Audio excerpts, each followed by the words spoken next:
Welcome back to my channel. Sa mga hindi pa nakakilala sa akin, my name is Dayan. I am a stage 4 cancer survivor who is at the same time plant lover.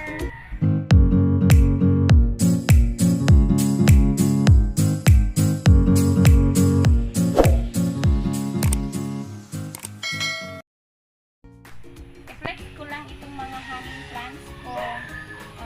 Kaunti lang yung ano ko dito, yung lupa. Tapos maliit lang yung pot niya. Nabili ko lang for an amount of 25 pesos each.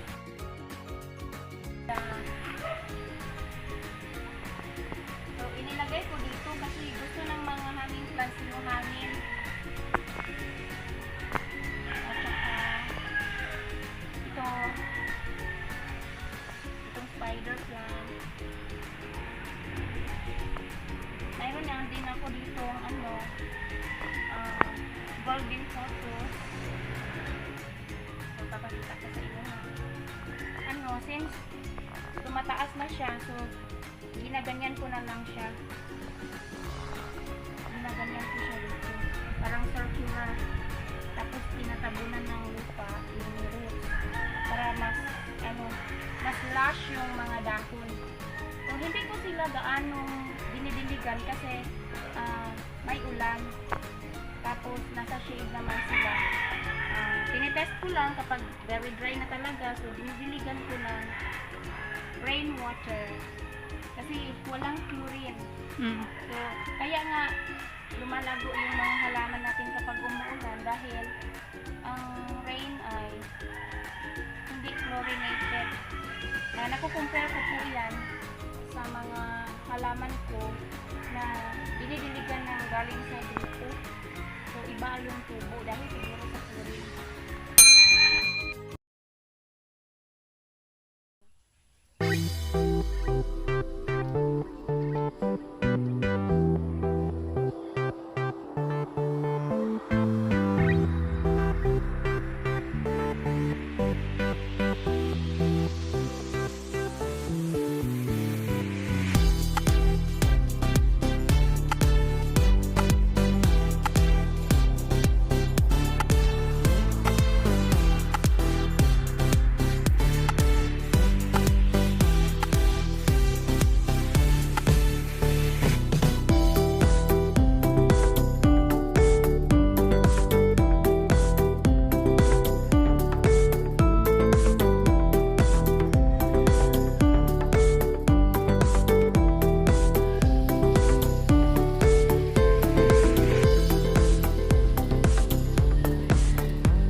Oh my god. Start.